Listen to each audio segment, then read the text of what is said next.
Halo semuanya, kembali lagi bersama saya Michael.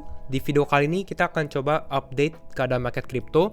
Tapi sebenarnya update ini juga cukup penting ya. Kenapa? Karena memang baru aja ada suatu peristiwa yang cukup besar terjadi di mana Bitcoin kembali turun ke 39.000. Nah, kita akan bahas nih kira-kira apakah sekarang market kripto masuk bear market dan kita harus jual semuanya atau bagaimana gitu. Dan kita juga akan bahas alasannya kira-kira apa sih yang bisa membuat market kripto ini turun seperti ini ya. Nah, jadi kalau misalnya teman-teman menemukan video ini membantu juga, teman-teman bisa bantu untuk share videonya, like, dan juga subscribe ya. Thank you semuanya untuk supportnya. Kita akan langsung masuk aja ya ke dalam pembahasannya. Kita update dari keadaan market crypto sekarang. Memang kita bisa lihat dari sini, coin market cap ya. Ini market crypto turun 6,8%, hampir 7%. Ini cukup besar juga. Majority memang dari Bitcoin. Kita bisa perhatikan Bitcoin ini turun 6,8% ya. Dan membuat rata-rata market crypto altcoins besar pun juga mengalami penurunan. Ini yang hijau hanya stablecoin. Kita bisa BUSD, DAI dan lain-lain, hanya stablecoin aja. Rata-rata merah. Kalau kita lihat Fear and Greed Index juga bagaimana, Fear and Greed Index di 19. Jadi bisa dibilang memang market sideways aja sih di area fear. Kita belum sempat naik ke atas nih dari akhir November gitu ya. Nah, kita akan coba bahas analisa beritanya, alasannya kenapa market crypto bisa turun ya. Yang pertama memang ada isu ini tentang Rusia gitu ya. Di sini kita bisa baca Rusia propose ban on use and mining of cryptocurrency. Jadi memang ini berita tentang Rusia banning crypto, khususnya untuk crypto mining. Dan kalau teman-teman yang sudah cukup lama juga selama beberapa hari atau beberapa tahun sebelumnya juga sebenarnya banyak sekali negara-negara yang ada isu mau ban crypto dan lain-lain. Memang kalau untuk tahun lalu untuk China sendiri, kasus di China ya, memang itu udah di ban mining crypto. Dan ini memang bisa dibilang sentimennya cukup negatif lah, bisa dibilang FAT juga untuk Russia propose ban. Tapi kalau saya rasa ini bukan alasan kenapa market crypto turun gitu. Ini bukan satu-satunya alasan. Mungkin bisa dijadikan support aja gitu ya untuk ini. Kenapa? Karena memang kalau kita bisa bandingkan, biasanya kalau ada sesuatu peristiwa atau event terjadi, misalnya seperti yang kita alami sekarang nih, market crypto turun ya. Kita lihat Bitcoin ini turun, mana kita coba lihat teknikalnya ya. Ini kita coba buka di yang bersih chartnya. Nah, kita lihat nih Bitcoin turun sampai ke 30 berapa nih, 38.200. Nah, alasannya kenapa Bitcoin bisa turun sampai 38.200? Pasti banyak orang yang mau tahu gitu alasannya apa. Nah, lalu bagaimana cara mencari alasannya gitu ya, reasonnya tuh apa? Pasti kan orang-orang bertanya why, kenapa, dan lain-lain ya. Banyak kan mencari berita terbaru gitu. Apa yang terjadi berita terbarunya. Ini saya ada quote namanya mungkin seperti speculative connection, gimana koneksi yang atau ya relationship atau hubungan yang spekulatif aja. Kenapa? Karena mungkin ini dengan korelasi aja. Kita lihat misalnya Bitcoin turun, berarti artinya kan cukup negatif gitu ya. Lalu biasanya orang-orang pasti cari ada apa, berita yang cukup negatif yang cukup besar juga. Dan memang kalau misalnya kita lihat untuk kasus kita sekarang itu lebih ke arah Russia, tapi nggak bisa sepenuhnya seperti itu juga. Karena ini ya, satu lagi yang saya mau kasih lihat, ini adalah berita sebelumnya. Jadi kalau teman-teman perhatikan dari timeline berita, ini tuh timelinenya kalau kita zoom, ini tuh jam 2.40 PM ya, GMT plus 8, jam siang gitu ya, 2.40. Sedangkan ini beritanya Bitcoin rises despite Russia propose crypto ban. Jadi kalau yang berita sebelumnya, ini jam 5 pagi gitu ya. Ini Bitcoin naik, padahal Russia propose crypto ban. Jadi berbeda sekali kan sentimennya. Di sini, wah Bitcoin bisa tetap naik, padahal Russia ban crypto. Sedangkan kalau di sini mungkin ini gara-gara Russia ban crypto turun gitu. Nah, kalau kita bisa lihat semalamnya, memang beritanya berarti sudah lebih dulu ya gitu ya. Ini Bitcoin sempat naik malah ke 43.000. Dan memang benar, kita bisa lihat kalau dari technical sedikit, kalau teman-teman perhatikan ini, mungkin kita lihat dari time frame 1 hari ya. Nah, kalau teman-teman perhatikan ini memang kemarin malam jam 20 Januari gitu ya, 20 Januari malam, ini Bitcoin sempat naik ke atas nih. Kita lihat jam 10, jam 11 ini naik ke atas, dan memang ke rejection itu di daerah 43.000. Dan kalau kita zoom out, memang kalau kita zoom out sebelumnya, ini bisa kita bilang memang dia ke reject, dan ini memang masih menunjukkan sign of weakness atau menunjukkan indikasi pelemahan juga. Kita bisa perhatikan ini dari atas ini belum berhasil kita break dari resistance line-nya. Ini sempat kita mau break ke rejection lagi, break ke rejection lagi. Ini juga mau naik ke atas, ada rejection lagi. Persis juga yang sebelumnya, di video sebelumnya kita juga sempat bahas juga. tentang exponential moving average-nya. Ini juga kena rejection exponential moving average 20-nya. Jadi bisa dibilang memang ini Bitcoin mengalami pelemahan gitu ya, itu untuk Russia. Nah, kalau misalnya bukan Russia juga, ini ada berita lanjutannya juga. Ini dari si Lark Davis, dia juga ada ngomong nih bahwa the Russian Central Bank has proposed banning crypto like 12 times in the last 5 years. Jadi misalnya udah sering dibahas buat ban crypto dan lain-lain. Ini hampir sama seperti China ban crypto gitu ya. Udah sering banget dibahas. Mungkin kalau teman-teman yang sudah lama di crypto juga udah immune, istilahnya udah biasa aja tentang berita-berita seperti ini. Nah, salah satu yang kalau menurut saya ada efek sebenarnya itu lebih ke arah makroekonomik. Kenapa? Karena memang kalau secara dari makroekonomiknya itu apalagi di Amerika gitu ya, nggak terlalu bagus juga, inflasi lagi naik tinggi dan lain-lain. Dan memang ada rumor di mana Federal raise the Fed atau Central Bank Amerika ini akan naikin suku bunga gitu, naikin suku bunga. Nah, mungkin untuk teman-teman yang belum tahu dampak efek naikin suku bunga, kenapa kalau Federal Reserve naikin suku bunga, market crypto turun. Nah, di sini kita akan coba bahas ya, kenapa pada saat the Fed naikin suku bunga, market crypto turun. Beberapa alasannya aja. Nih, what happens when the Federal raise interest rate gitu ya. Kalau suku bunga naik, apa yang terjadi? Kalau misalnya suku bunganya naik, artinya apa? Artinya pasti untuk hutang atau loans gitu ya, pasti lebih ekspensif. Untuk apa? Untuk para consumer, untuk yang orang mau minjem, dan juga untuk bisnis-bisnis yang mau minjem, untuk expand bisnisnya dia gitu. Kenapa? Dan artinya apa? Artinya orang-orang tuh lebih nggak mau untuk utang juga. Kenapa? Karena memang mereka harus bayar hutangnya lebih banyak gitu, ada interest payment, bunganya lebih tinggi juga. Jadi sebenarnya cukup negatif ini untuk standarnya. Kalau misalnya kita lihat dari stocks, impact on stocks atau impact dari financial asset seperti bonds, obligasi ataupun saham istilahnya ya, juga cukup negatif juga. Kita bisa baca juga di sini ya dari Forbes, why federal rate hikes makes borrowing money more expensive. Ya intinya memang untuk ambil utang, istilahnya untuk kita ngutang di bank itu lebih tinggi lagi gitu. Over time, higher cost and less business could mean lower revenue and earnings for public firms. Jadi ya untuk firms dan lain-lain, karena mereka nggak bisa ngambil utang banyak, liability-nya mereka standar dan lain-lain gitu ya. Ini bisa impactnya mereka punya growth rate dan lain-lain. Jadi cukup sedikit negatif gitu ya.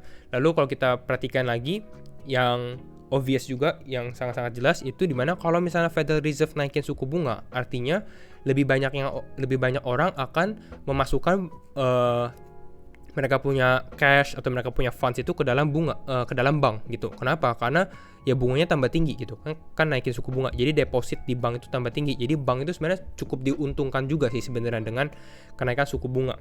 Dan kenapa Federal Reserve ini harus naikin suku bunga atau central bank ini? Lebih ke arah inflasinya juga. Kenapa? Karena inflasi di Amerika lagi tinggi dan mereka harus coba untuk kontrol inflasi gitu. Jadi makanya ini berita sedikit negatif juga di market, bukan hanya market crypto sebenarnya, di saham juga seperti ini. Kalau teman-teman perhatikan misalnya XPX, kita lihat indeks saham Amerika S&P 500, ini teman-teman juga bisa perhatikan nih, tuh sebenarnya bukan hanya Bitcoin yang turun, tapi kita lihat juga ini saham juga lagi turun tuh. Kita bisa lihat ini selama minggu ini dia turun sekitar 5%, dan bahkan kalau kita zoom out, saya rasa ini mungkin dia masih bisa turun lagi, mungkin di supportnya bisa sampai sini sekitar berapa persen nih, 4% lagi, dan mungkin ini bisa ada volatilitas juga, ada korelasi sedikit terhadap market crypto. Tapi sebenarnya masih normal sih kalau kita lihat koreksi seperti ini ya. Kenapa? Karena kalau teman-teman zoom out, kita lihat dari zoom out ini, pada saat ini Maret 2020 ini kita turun ya, indeks saham Amerika turun, tapi belum ada koreksi yang berarti ini. Kita bisa perhatikan ini naik steady pelan-pelan gitu ya, belum ada koreksi yang dalam. Jadi mungkin ini potensi di mana dia bisa hit correction dalam, ini bahkan hit persis di exponential moving average 50-nya juga sih. Jadi mungkin ada potensi dia turun, bounce, naik lagi ke atas. Bisa jadi seperti itu ya. Jadi kira-kira itu. Nah, lalu ada satu lagi sih yang saya mau bahas. Ini biasanya ada rumor atau istilah lah, buy the rumor, sell the news. Dimana kalau misalnya teman-teman di crypto juga mungkin hafal, kalau misalnya ada yang project-project baru launching dan lain-lain, rumornya udah ada gitu, banyak orang beli, hype-nya ada gitu, hype-nya dibuat gitu ya, dibangun. Lalu pada saat terjadi dia launching sesuatu project, baru sell the news gitu ya. Sedangkan kalau misalnya untuk yang ini, yang untuk suku bunga, what happens when the Fed raise interest rate, di saat suku bunga naik? Kalau saya rasa ini lebih ke arah kebalikannya, sell the rumor, buy the news gitu ya. Karena kita lihat sekarang rumornya memang ada gitu, rumornya tentang the Fed mau naikin suku bunga, dan kemungkinan besar memang mereka akan lakukan itu di bulan Maret istilahnya. Berarti newsnya itu di bulan Maret gitu ya, newsnya di bulan Maret. Untuk sekarang mungkin the Fed hanya increase tapering atau tapering dipercepat aja. Nah, kenapa saya bisa bilang sell the rumor buy the news? Karena ada kemungkinan bahwa harganya pada saat di bulan Maret the Federal bilang misalnya oke, suku bunga akan dinaikkan, istilah seperti itu. Harga untuk financial asset seperti Bitcoin ataupun saham mungkin udah price in atau udah nggak ada yang mau jual lagi. Misalnya financial institusi atau big fund ini udah price in, mereka udah di-risk, udah mengurangi resikonya dulu di saat-saat seperti ini, di saat dari tahun lalu sampai sekarang, istilah seperti itu. Jadi mungkin pada saat newsnya keluar, ini baru bisa rebound lagi, bisa jadi seperti itu. Itu namanya sell the rumor buy the news, gitu ya teman-teman. Nah, lalu kita kalau membahas lagi untuk perbedaan dengan yang sebelumnya, penurunan market cap sebelumnya, ini kita bisa lihat dari leverage-nya sih. Kalau saya rasa kita kembali lagi ke chart Bitcoin kali ya. Nah, ini ke chart Bitcoin, kalau kita perhatikan ke chart daily-nya ya. Untuk yang sekarang, penurunan sekarang ini kita lebih steady sebenarnya ya. Jadi kita nggak lihat ada major liquidation happen. Itu yang cukup menarik kalau teman-teman perhatikan ini di 4 Desember ini kita terjadi major liquidation, penurunan cukup dalam gitu ya. Kalau untuk sekarang sepertinya nggak terjadi terlalu seperti itu. Kenapa? Kita bisa lihat kalau secara Bitcoin leverage, sebenarnya kita tunggu loading dulu. Nah, ini kalau kita lihat dari estimate leverage ratio, leverage sendiri adalah amount nih, the exchange open interest divided by their coin reserve. Jadi ini adalah open interest di exchange crypto gitu ya. Dan memang kalau secara leverage ratio semakin tinggi berarti volatilitasnya juga tinggi. Dan kita kalau untuk market yang sehat atau misalnya mau Bitcoin yang sehat, ini leverage ratio-nya harus turun. Dan kita bisa lihat untuk sekarang ini memang leverage ratio-nya bisa dibilang lagi all time high nih. Ini lagi tinggi-tingginya gitu ya, lagi tinggi-tingginya.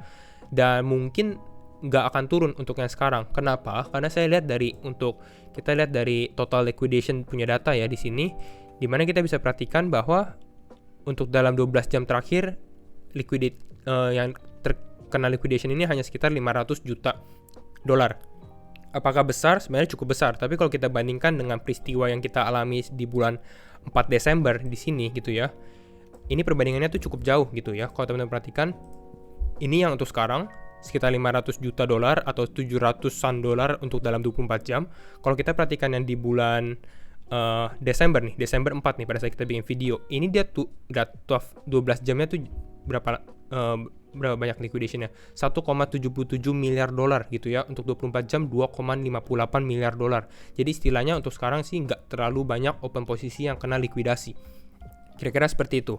Nah itu yang kita mau bahas. Lalu apa yang harus kita lakukan gitu? Apa yang harus kita lakukan? Pasti banyak teman-teman yang nanya juga nih, apakah kita cut loss, apakah kita beli dan lain-lain.